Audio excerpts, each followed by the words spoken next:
This is where I moved on to mess with the vocals a little bit. Again, extremely contextual, extremely different in every single type of situation, so it's very hard to give general advice, but some points that I'm doing here are going to be applicable for all the projects that all of you are doing. You have different tools to achieve the same results. In terms of like level compensation, you have automation, you have compression, and then you also have this option to just segment out the vocal into small pieces or like smaller phrases, even just single words, and then adjust the loudness until you see that the waveforms kind of matching each other.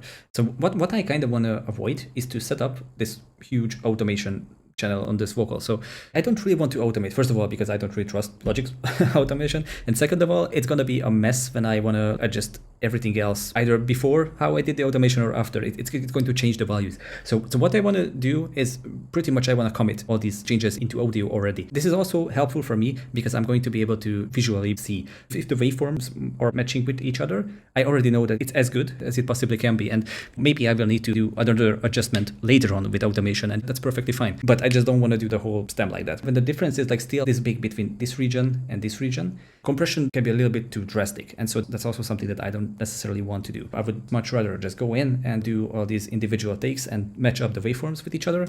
And yeah, hope for the best from that point. This is not always necessary. So for example, if you have a vocal that's already been combed and that's already been processed by someone else, so the vocal level, even in its dry form, is already very well balanced, then I don't really need to do this type of procedure.